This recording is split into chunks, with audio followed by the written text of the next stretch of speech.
What's going on, 8th grade? Welcome to geography class today. We are in chapter 5, lesson 3, studying the western half of the United States, west of the Mississippi River. And we're going to talk about today the daily life. I'm in my textbook on page 164, or you're welcome to use your online textbook to read along, or obviously use your listen tab. If you click on the headphones here, it will read the text for you. As you go through this reading in any one of those three formats, you have your note page to fill up. Our guiding reading activity has 3 sections to go along with what you're reading through. In the very first portion, we're going to talk about the region's cities and rural areas, do a little comparison and contrast between what life is like to live in a major city versus the rural areas that are in the West, because the West is so big and expansive. There's a lot of that rural area in comparison to the number of major cities in this part of the country. Secondly, we're going to take a look at some of the challenges that face this region. In this portion, it asks you to explain how each of these topics proposes a challenge to those people living in this part of the country. Lastly, it asks us to look at the economy in terms of the different types of industry, in which you're filling in 3 or 4 details about each industry that makes up a huge part of the economy in this part of the country. Let's jump into our activity today. As we're reading through, you'll be able to fill out each of those portions of our text, and you'll probably just see that it follows right along with the slides that Mr. Shane has created. To begin, I want you to think about this. How do you think life is different in the West?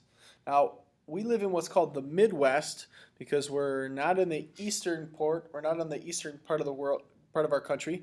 We're kind of further west than the east, but we're in the middle, so they call it the Midwest, even though we're not part of what is the West. How do you think life is different? How the geography is different, having the Rocky Mountains and the Pacific Ocean and the Great Plains in this region. How is the climate different in terms of how far north or south you are from the equator? Does that variation change in terms of what people experience? You've probably heard about the wonderful weather in San Diego, California, or California in general, and maybe the difficulty of living in the mountainous region of the Rockies. Also, what is the culture like? Is there a difference between what's it like living in the Midwest in farm country versus living in these more expansive and larger areas out west? I want to try and answer some of those questions as we go through our reading today. Our objectives are to identify the major cities and rural areas, analyze challenges facing this region, and describe the economy. Region cities and rural areas, you're going to fill in the description that's in our reading for the port cities, the interior cities, and the rural areas just by listing them. But I want you to think about and listen to how they are different in all 3 of these facets. The region cities and rural areas. Modern cities are in many ways similar. Glass, steel, and concrete skyscrapers rise into the sky. Networks of highways carry heavy traffic. Cities in this region have distinct characteristics, though.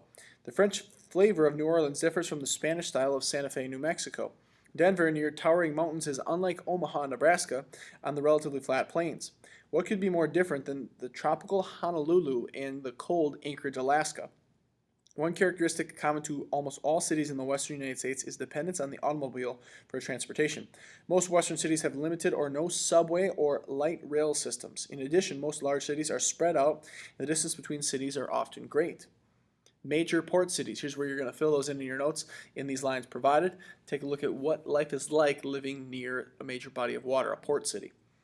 The region has many ports. Los Angeles and Long Beach in California are essentially one port. They handle more than half the value of the imports into the United States. They come through the Pacific ports. San Diego and San Francisco in California, and Seattle and Tacoma in Washington state are also vital trade for the workings of our economy with the eastern part of the world or with the continent of Asia. Although only a small part of the region is located along the Gulf of Mexico, Gulf ports are important as well. 3 of the nation's top 10 ports in terms of the annual or yearly value of goods they handle are in Texas, cities of Houston, Beaumont, and Corpus Christi. Many of these cities are diverse. Los Angeles, the nation's 2nd largest city, is home to people who collectively speak about 90 languages other than English at home. Los Angeles County has more Latinos and Native Americans than any other county in the United States. The city of Los Angeles has more people from South Korea and Nicaragua than any other city outside of those nations. So these cities are in places where major trade, import and export is happening, which provides a lot of economic activity, and why these cities are so large. They're also very diverse because of their connection to other parts of the world and people who have come there, maybe for the opportunity that those cities provide, or because they're close to those portions of the world as well. Interior cities, how are they different? Denver has an unusual location for a major city. It is not a seaport or a navigable part of the river. Denver owes its vibrance to the mountains nearby. It originally grew as a mining town in the late 1900s. The city attracted people who wanted to enjoy the mountains. Its economy is based on software, finance, and communications in today's world. Some of the nation's most rapidly growing cities are in the interior of the United States. West of the Mississippi, they include Austin, Texas, Boise, Idaho, Las Vegas, Phoenix, Provo, Utah, Riverside, California. Texas, the location of San Antonio, Dallas, and Fort Worth near Mexico, makes them important to trade with that country. On the next page, I'm on page 166, life in rural areas. Small towns and villages remain home to millions of people in the states west of the Mississippi. Many rural Americans rely on the rich resources of the land and the sea. They might be farmers of the plains or fishers of rural Alaska. They may drill for oil in Texas or run a ranch in Montana. Although these occupations have existed for centuries, modern technology often makes these jobs easier. For example, farmers and ranchers use GPS devices to map regions and manage the land and track their cattle in these large, expansive areas. So life is very different in the interior cities based on where they have once been settled and now developed. You're seeing that there's more of an influence of maybe the technology that drives the industry and why people live there. In rural areas, you have some jobs that have been around for a long time in terms of farming, ranching, and the harvesting of natural resources, but now technology is moving those places forward as well. Just a difference in having a lot less people than you would have in port cities and the interior cities. Let's take a look at the challenges that face this region. Again, here are each of the topics. You're trying to fill in what is going on in this part of the world and that makes it maybe a challenge according to where these people live and why they live there. Americans celebrate the ethnic and religious diversity. Diversity has long been a strength of the nation. While diversity enriches American life, other population changes pose challenges to the region's future. Population changes. In recent decades, much of the growth in the United States population has taken place in the states west of the Mississippi River. This region attracts new residents because of the mild climate and growing businesses, but more people means a strain on natural resources such as the water, which is already scarce in much of the region. Ethnic and racial diversity are common in the states in this region. In Hawaii, Asian Americans and other distinct ethnic or racial groups form the majority of the population. California, New Mexico, and Texas, Latinos constitute a large part of the population. In these four states, non-Hispanic whites are in the minority. The United States west of the Mississippi is also marked by great religious diversity. A few Christian groups are particularly important in this region. Lutherans are numerous in the northern Great Plains states. Catholics are prominent in the states from New Mexico to California. Utah and some neighboring states have many Mormons. Mormons are members of a Church of Jesus Christ of Latter-day Saints. Large members of Mormons settled in Utah in the mid-1800s. So you've got this diversity of different types of Christian groups that make up these areas. We know, obviously, the Lutheran groups because we're right in the midst of one of those here at Garden Homes Lutheran School. Relations with neighbors. Relations between the United States and neighboring Canada and Mexico are strong. In the early 1900s, the three nations signed a trade agreement called the North American Free Trade Agreement, NAFTA. In that treaty, they pledged to remove all barriers to trade among themselves. This created the world's largest free trade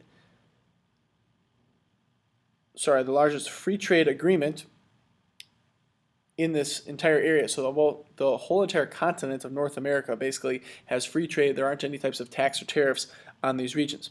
Today, Canada and Mexico are the largest markets for exports from the United States. They are also the second and third largest sources of U.S. imports behind China. States west of the Mississippi form a vital part of this trade. Their food products and manufactured goods form a share of the exports to these nations. In addition, much of the trade that takes place flows into and out of the United States through ports in this region. Open borders help trade. They also make it possible for people to enter the country illegally. In the late 1900s, the problem of illegal immigrants drew a great deal of attention. The U.S. government has taken steps to reduce the flow of illegal immigrants. These efforts have had some success, but illegal immigration dropped from 550,000 people in 2005 to around 300,000 in 2008. Changes in Mexico also helped explain this reduction. A better economy, smaller families, and better education have meant better chances of landing good jobs in Mexico. The water problem. Most of the United States west of the Mississippi usually receives little rain. Europe's low rainfall can easily lead to drought. Between 1930 and 1940, a severe drought dried the southern Great Plains so thoroughly that crops dried, strong winds carried dry soil away, covering other areas with dust. The area that came to be known as the Dust Bowl. Many farmers lost their homes and left the area looking for other types of work.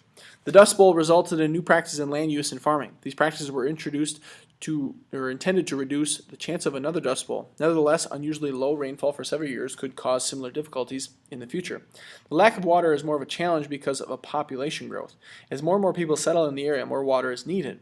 When farmers expand their operations, they also need more water. This strains the limited amount of water that's present in the region currently, which could also limit economic growth. If you don't have the right type of water, you're not having the right type of business or people that can live there, you're limiting that economic growth. You're kind of stagnant to what can actually happen. Limited water resources have prompted scientists to develop ways to remove salt from seawater to make it usable for drinking and farming. This process is called desalination, is expensive, but might provide a long-term solution to the problem in the future. Human actions and the environment. Oil, another precious resource, is also a potential cause of environmental damage. In 1989, the oil tanker Exxon Valdez ran aground in Alaska's Prince William Sound. Its shattered hull released more than 250,000 barrels of oil into the sea. The oil killed plants and animals and severely hurt the local economy. Even worse was the Deepwater Horizon disaster of 2010. An explosion destroyed the oil drilling platform deep in the Gulf of Mexico. By the time the underwater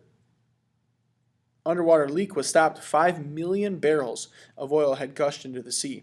It devastated the entire coastal economy in what is considered the Gulf Coast. Lastly, erosion and the environment. Erosion is another important or environmental problem in this region. Harvesting trees for lumber has left some mountain slopes bare. With no tree roots to hold the soil in place, soil runs off with the rain. This runoff affects the surface of the mountain. Pieces of the mountain become small pieces and go down the side. Erosion of the rich topsoil, the stuff that's on top, the fertile soil that crops depend on, is a problem in some of these farming areas. If that stuff erodes away, then there isn't soil for the crops to be able to continue to grow. The region west of the Mississippi also experiences a variety of natural disasters. Washington, Alaska, Hawaii have active volcanoes that cause damage if they erupt. Wildfires and mudslides can also strike the region. Wildfires occur when heavily wooded areas become too dry. Mudslides can result from heavy rains or severe shaking from an earthquake. During a mudslide, the soil moves like a fluid, flowing downhill in a sea of mud that dislodges trees and buries houses in its path.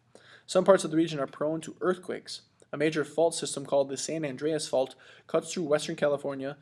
This movement along this fault has caused several major earthquakes over the years. Scientists think more are likely to occur. As a result, severe damage is possible, as well as the loss of many lives in major cities such as Los Angeles and San Francisco. So you just heard us read through all these different challenges. Let's go back and use a little rereading strategy in order to make sure that we can point out some of these challenges that face the region. The first question says, what are the challenges of an aging population and racial diversity? When people are getting older in a region and the population is changing in terms of its overall age, there's actually a higher cost of living when it comes to people of an older age because there's more of an expense in terms of their medical costs. So more older people means a higher cost for Medicare, which is the government program that will provide some of that health care for them, and also Social Security. People who pay taxes get money taken out of their check each week to go into this fund called Social Security. People who are older then don't have an ability to work, they've retired, they're living off their retirement, will receive a Social Security check, a check each week like they were working, and it will provide kind of basic income for them to continue to live in retirement because the cost of living continues even after you're not working. If there are more people that are older and they're living longer, there's more of an expense, which then puts more of a strain on other people to pay more taxes or other people to contribute more so that you can take care of those parts of the population which are important to take care of. The second portion talked about what about the racial diversity and how this can be a challenge. Well, one of the beauties of America is the fact that it's the land of the free, home of the brave, the land of wonderful opportunity for people of all different colors and ethnicities. Racial diversity can be wonderful in terms of people being able to experience different types of cultures and to learn about different types of people and also to share their ideas and their beliefs and their cultures back and forth with them. You might do this on a regular basis if you ever try to eat different types of food or cuisine or you see different types of culture being celebrated in places. However, it can also cause, as we've seen, a lot of conflict. Wherever people are different, they can sometimes focus on those differences rather than focus on the similarities that they have, and this can cause sometimes difficulty in terms of how you're going to govern or how your policies are going to shape how things work for people in any part of the world. In terms of who is the majority population, the minority population is a constant flux or change that's happening in our country. For a long time, because of the European settlers, the white European nationality was the largest and most prominent population. But now you can see in the Southwest and in different parts of California and other states and other growing areas, there's actually greater diversity that is being contributed to those populations increasing and other populations decreasing. So there's kind of a change in the overall racial diversity and racial culture that can sometimes be a point of contention where people have differences that they like to point out and focus on, rather than not being understanding that though there are differences, and as Christians and brothers and sisters, knowing that just because somebody is different from you doesn't mean that they're wrong or there's something less than in that person. In God's eyes, we're created in God's image. Regardless of our skin color, regardless of our racial diversity, our ethnicity, we're valued by God, and we should value each other, value others that are different than us in that same way. And obviously, as Christians, live in love rather than point out the differences that we have with each other. Second challenge in this region points to the fact that there are open borders with Canada and Mexico. Would you support the idea of building the wall, as has been propagated in the different ways in which economic activity, the government has tried to function? Open borders between Canada and Mexico can be beneficial in the form of free trade and economic growth that's happening, but it can also sometimes be straining on the American people and the people that live in these regions because there's an influx of illegal immigration. I'm in the belief that people can come to our country to seek a better life because of the opportunities that are in this country, but they should do it legally.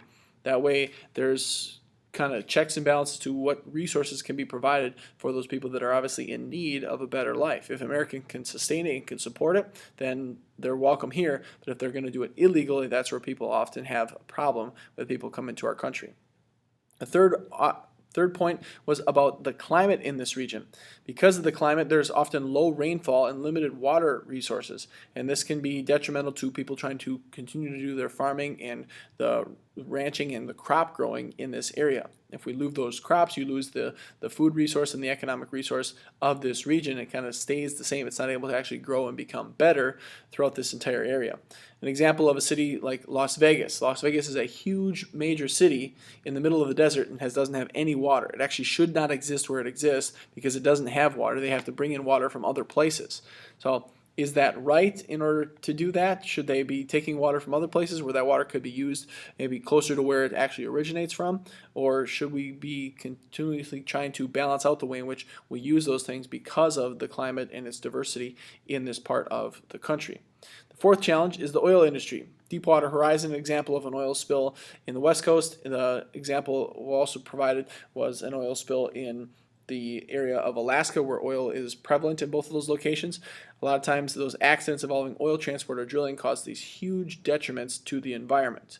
Are there ways in which we can maybe think about alternative energies in order to reduce our dependence on those fossil fuels, even though we have prevalent of those fossil fuels in those areas? Number 5, natural disasters. What causes them? Well, volcanoes are natural tectonic activity of those movement of plates. Things like wildfires and mudslides are sometimes natural ways in which the world works because, in terms of a wildfire, a lot of times regrowth in a forest happens after the fire burns off everything and it leaves behind this nutrient-rich ash that then can cause regrowth. A wildfire sometimes happens, for example, in California right now, if there's any type of mismanagement to the forest fire where all that fuel has built up. So departments of natural resources will often do what are called controlled burns. Well, they'll burn something on purpose, so they'll burn part of the forest on purpose so that it ever doesn't get to the point where it breaks out and it's this massive, massive fire that could be really damaging to people and the animals and wildlife and plants that live in that area. They do it on a controlled basis and try and manage it to make that work out better. In terms of mudslides, it's just simply when there is too much of this precipitation, which often isn't the case, but it can be very damaging. So just like the earthquakes in this area. So there's got to be ways in which people have maybe insurance to cover these things, or ways in which there's safety precautions to go through what it's like to experience one of these things. If you've ever been at school and we've done a tornado drill, maybe similar to that, but in the case of what's happening on the West Coast in terms of volcanoes, earthquakes, mudslides, just a little bit different in terms of how those natural disasters come about. In the last portion, we're going to talk about the economic activity in this part of the world. We're on the economy on page 169. Land and resources have attracted many Americans to the western states. Some people of the region still rely on these advantages to earn their living. Most people, however, work in modern settings that are far removed from the land. Modern agriculture. Here's where you can fill in the blank of the notes on the different aspects of agriculture, this industry, in this part of the country. Agriculture remains an important part of life west of the Mississippi River. The Great Plains are the center of the nation's wheat industry, with 8 of the nation's top wheat-producing states. Spring wheat, planted in the spring and harvested in autumn, is grown on the northern plains. Winter wheat, planted in the fall and harvested in the spring, grows in the southern plains. Wheat plants would wither in the southern region if they face the hot summer temperatures. Other important crops in the plains include cotton, corn, hay, sorghum, another grain, cattle, and sheep ranching are major activities from Montana to New Mexico. Other areas in the region are known for other crops. Washington and Oregon produce dairy products and fruit. Idaho is famous for potatoes. California, with its warm year-round Mediterranean climate, provides fruits and vegetables throughout the year. The reason why you can get things that aren't growing here in our own state at certain times of the year is because we've got places in our country and in other countries that are able to grow things year-round. Today, the number of small family farms in the region is declining. They are being replaced by large agribusinesses, which are firms that rely on machines, advanced technology, and mass-producing methods to farm large areas. As you learned about in the study of the Oregon Trail and the westward expansion, people were guaranteed that 1 mile of square land. They could set up their own family farm, but as time has progressed in the last 100 years, technology has increased to where farming can be done kind of more efficiently with that technology, and the need for everyone on the family to work on the farm isn't necessarily there anymore. So you see the family farm kind of disappearing in our society and moving into more of an agricultural business type model and how this industry is moving forward. The mining industry. The mining region is a vast resource that remains a vital part of this economy. Oil and gas fields in the southern plains, Wyoming, and southern California provide energy. Mines in Montana furnish copper, and those in California's plateau provide uranium, which is used for production of nuclear energy. The Northwest is still a major producer of timber. So you've got different types of industry in terms of mining and the natural resources that are being harvested from this part of the world as well. Aerospace and computer technologies or industries are the new ways in which we take those natural resources and turn them into some really highly valuable technology and products. In the early 1900s, the airplane industry was born. Decades later, the states of Washington, California, and Texas became important to the aerospace industry. The aerospace industry makes vehicles that travel in the air and in outer space, so planes and rocket ships. This industry brought many engineers and other highly skilled workers to the United States west of the Mississippi. The aerospace industry remains important in Southern California and around Seattle. Employment in this industry has declined in recent years, however. Taking its place has been the computer industry. The first area to experience rapid growth from the field was California's Silicon Valley. Today, centers of computer research and manufacturing are also found in Texas, Washington, and New Mexico. So if you've ever heard of the company Boeing, they make airplanes, and one of their locations that they're settled in is in Seattle. If you've ever seen any type of movie depiction of outer space travel or what's going on at NASA, you'll often refer to them as Houston because that's where NASA is headquartered and located. There's also a place in Florida where Cape Canaveral is where they're launching some of those space shuttles or some of those satellites, but these are places where aerospace technology, so the manufacturing of modern day airplanes, jets, and then obviously the space technology, the satellites and ships that are launching to space are being created. So highly skilled workers are needed, highly skilled in the terms of mathematics and science, kind of all the STEM research, science, technology, engineering, and math, for people to work in those areas because that's where those companies are located, and that's where they need those types of educated folks to be able to function in their company. The service industries. Advanced technologies such as robotics and computerized automation have transformed manufacturing in the region. As with farming, the region's factories produce greater quantities of goods with fewer workers than in the past. The growth of computer technology has spawned other industries. Software and information science companies are based in the same areas that are home to computer manufacturing. Utah and Colorado have also been important in these fields. Los Angeles, San Francisco, Denver, Dallas, Seattle have become major financial centers. Telecommunications, such as telephone and related services, is an important industry in Denver and Dallas. Over time, new industries have focused on tertiary economic activities such as retail sales entertainment, and tourism. Visitors flock to the areas to see the soaring mountains, stunning rock formations, and dense forests. They enjoy unusual features like Alaska's glaciers and Hawaii's tropical beaches. The western region includes some of the most visited national parks in the country. So as technology moves forward, there's a need for different types of workers and peoples in these places, and there's also still the natural beauty that exists there for these service industries to be able to thrive. So there's technology industry, there's also service industries and financial industries for people that live there, and the way in which people go see these things is by touring or visiting those places to see what's going on, why there are so many people that live there, why there's such great cities in this western part of the United States. Now, that should have allowed you to fill in the information on the different types of cities, the different challenges in the region, and then the different pieces of information for the industries of agriculture, mining, aerospace, and service industries. Thanks for following along.